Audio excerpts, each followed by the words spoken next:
AskReddit by Pancake Queen 13. Australian bushfire crisis.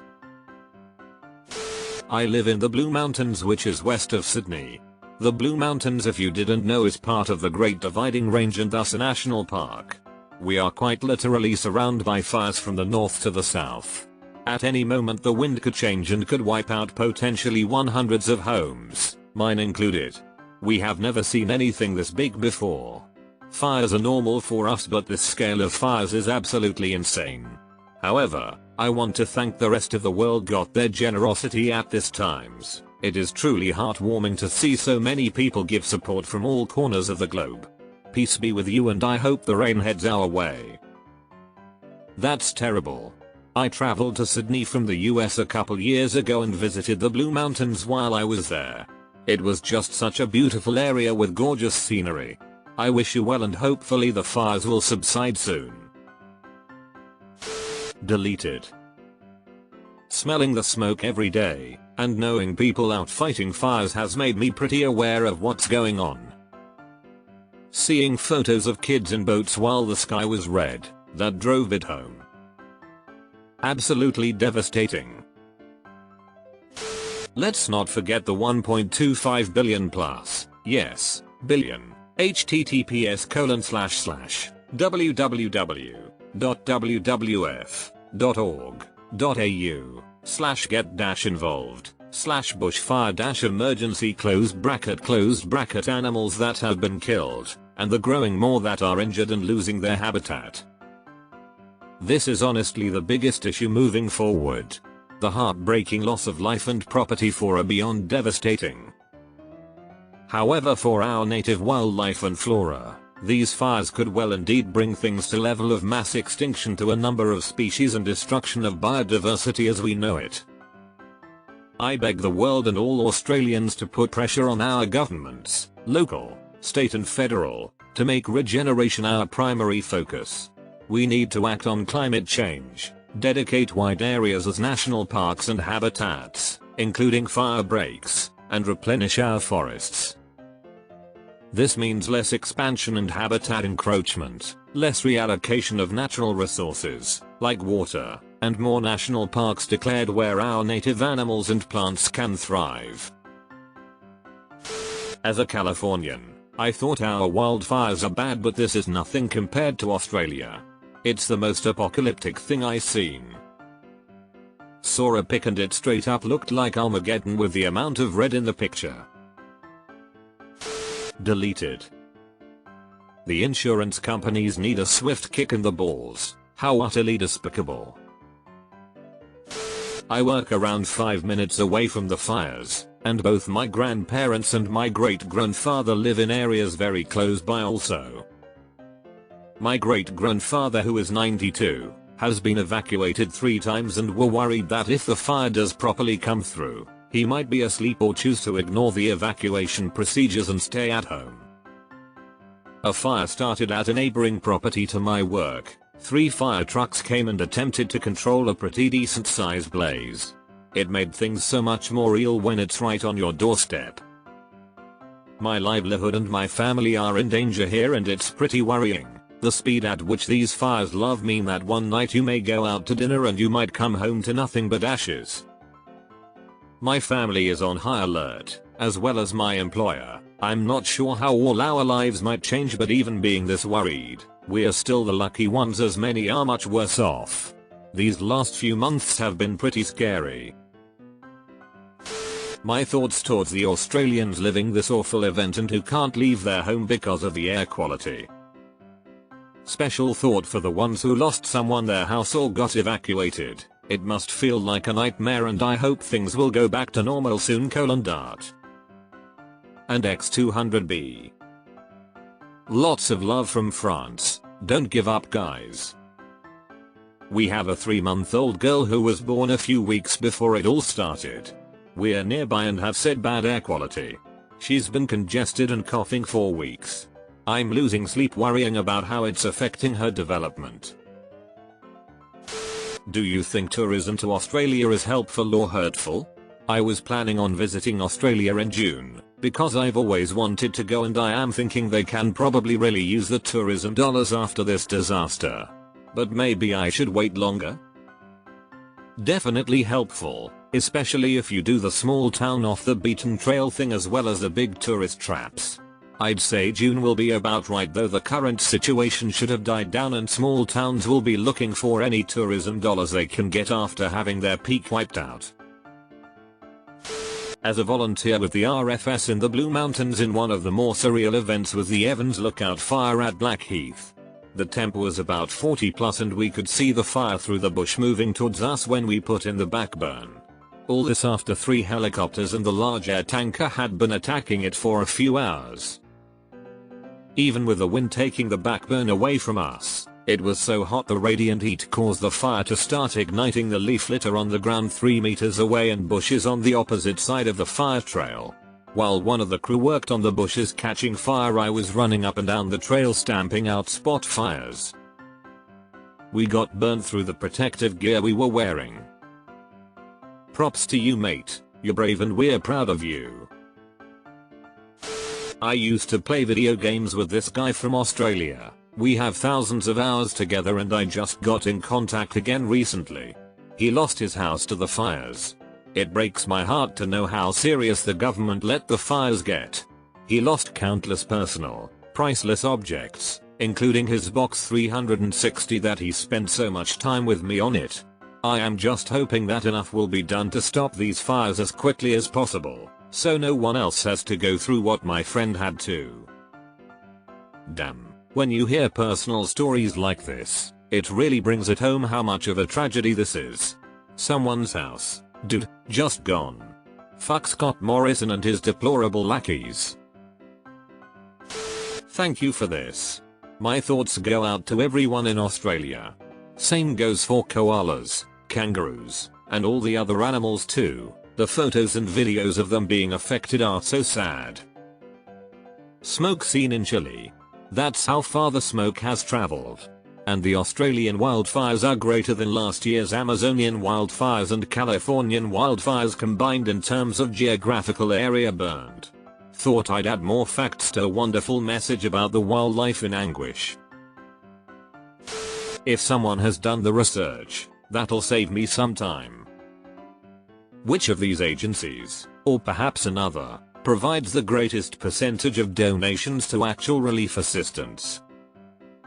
The RFS for NSW, the CFA for Victoria and the CFS for South Australia are safe bets as they are the actual firefighting services. If you're into the conservation of wildlife, WAS, NSW, and Wildlife Victoria, self-explanatory, are also good options. This will probably get buried, but for anyone living in Denver, my friends and I are organizing a charity music event in support of those affected by the fires in Australia. As an Aussie, I just want to say thank you to everyone who've donated, helped, supported. It's truly touching to see the local and international support. A lot of my closest friends are from the countryside, right on the heart of these fires, and they've lost a lot already. It's devastating but also incredibly frustrating to see my country burn. A catastrophe that could have been minimized from the start, but due to inept leadership, has grown into this tragedy. With fires at these scales, is there really anything you can do to fight them? I heard stories about cinders and burning leaves landing in the middle of Sydney, and I think, how can you even prevent these flames from spreading on this scale when you can have new fires starting all the time? For a bunch of the fires, no, you can't really stop them. The efforts are around containment and defending sensitive areas, usually where people buildings are. It's been reporting that at least one of the big fires will burn until the end of January, when heavy rain has been long-term forecast. The lack of proactivity in the Australian government is the reason to blame for this. The RFS requested for extra funds so they would be able to help avoid this crisis, and SMOCO flat out rejected them. The incompetence of the Australian government has affected millions of people in our country as well as people in New Zealand. Not to mention, a true leader wouldn't have run away after a photo op in a distraught community. I live in Melbourne, far away from the bushfires. Last few days, we had rain, especially yesterday. I thought rain equals good, but news saying it can worsen the fires. Why? I'm so confused. Does the rainwater help put it out? Rain usually comes with wind. If you get not enough rain and more wind, fires can move quicker, thus get bigger. Australians and others, I implore you to sear this memory into your brains and don't forget. Even when the fires are over, we have lost so much and will need a lot of support to rebuild. In the age of social media, it's so easy to move on when things aren't immediate, but it's going to take years to recover what isn't already lost. Once everything has settled, go to a small town and spend your money there. There's an initiative called Empty Esky which hits the nail on the head. The idea is to take your empty esky, insulated box, usually for keeping beer, snacks, sausages, cold when camping, and to visit the affected towns and spend your money there. Visit the local butchers, markets, old sweet store and buy fudge for every child you know. Volunteer your time and find a local community that's planting trees. If there's interest, I'll start compiling some info about local tree planting. Thank you for this post. I'm in Victoria where East Coast has gone up in flames, but I'm on the other side of Melbourne, so I'm safe. The main impact for me is on my mental health. We are affected by haze and having a small baby. I've been housebound. What I want you to know is that the majority of our fireys are volunteers. They are giving up so much to fight. In all honesty, the whole situation is a clusterfuck. Deleted. The thing that shits me is that Kevin Rudd, in 2007, shared a report prepared by scientists and researchers saying that the bushfires are going to get worse every year and it will have visible effects in 2020. They got that bang on the money. And if I'm not mistaken, the authorities even told the government that the bushfires would be worse than we've ever seen this year, and they decided, yeah, nah, she'll be right. It's fucking depressing seeing all the smoke everywhere. The smell of smoke is kind of always there now. I haven't had a breath of pure fresh air in a while, the type that you feel the cool flow all the way to the lungs. And unless action is taken, this'll be the new level and only get worse. Australia needs better leaders. Deleted. Edit, now with added link to show the pointlessness of focusing on arsonists. 60s LTNQX9HZ8W3VH1DQ9AC7RHPXN1ZXBSBG.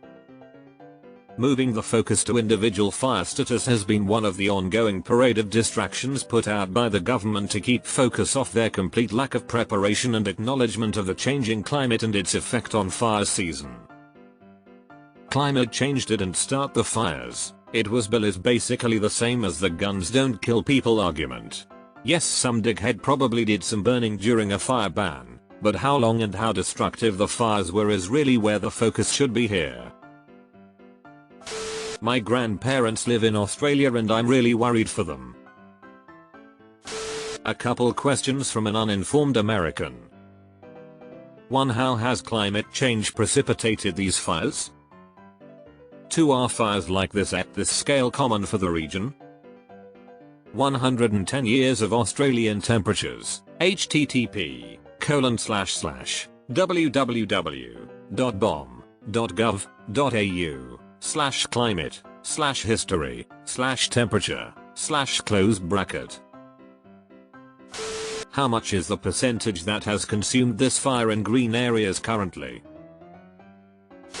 I live in Canberra, the Australian capital. Although no bushfires are burning here yet, they are close by and have been blanketing our city on thick, toxic smoke for about a month. It's been awful. The air has been a few thousand times above the hazardous level at times, other times just sitting in the hazardous range. Had to buy air purifiers, which I am fortunate to be able to afford, seal up every window, vent and door, bar one, to keep the smoke out. My toddler has been unable to play outside for weeks. P2 respirator masks are sold out across the city, as are most air purifiers. We have also had heat wave conditions, 40+ days, and many in this city have evaporative cooler systems which can't be used during the smoke. They draw it in. All I can taste is smoke. All I can smell is smoke. A fine layer of ash covers everything, and last night it was literally raining ash. It'd feel. This should be a fucking crisis. This right here can happen someplace else, and will extinguish humans. I don't understand why we don't treat our precious earth better. The cause of our extinction will be us. I am shocked at the outpouring of love from not only the Australian people but globally. I am from a small town located not too far away from the bushfires, and our community has banded together like never before. Volunteer firefighters, donations of clothing, food, water, shelter, stockyards, time and love are at unprecedented levels. In the state of Victoria, our Premier has asked for no more donations of food, clothing, amenities because we have given already an unprecedented volume. It's so incredibly heartwarming to know that the community has your back. My uncle has lost his home in the fires, and it's nice to know that with time things will be okay due to the immense generosity of not only Australia, but the world. Thank you. Please do not donate to the Australian Red Cross or St. Vincent's. Red Cross has already received over $30 million in donations and has offered a measly $5,000 to each person who has lost their home. The Red Cross is notorious for losing money and keeping 20-30% of donations for admin fees. As for St. Vincent's, they are a racist, homophobic bunch that want nothing but to push their own agenda on those who need help. Please consider donating direct to wildlife organizations or state funds for Victoria and New South Wales. Source: I am Australian. Please put some links for where to donate to. I would love to donate, but am unsure of where to send money to that will use it to truly help people, animals. Attention, while we appreciate all the good intentions, please note that we cannot allow links to social media pages as a comment. Rule 4. https://www.reddit.com/r/wiki/index-wiki_rule_for-closed bracket If you have suggestions for links to charitable organizations to add to the original post, please message the mods. https://www.reddit.com/message/compose?to/r/askreddit and we will do our due diligence to add any valuable content to this post. I can skip drinking at the bar tonight. I'll donate the money instead. Many times my family has had to lock down and confine ourselves into only our room because the smoke and heat is so bad. The fire is getting closer every day. I am a soldier deployed to East Gippsland, Victoria to help with the bushfires. Ask me anything.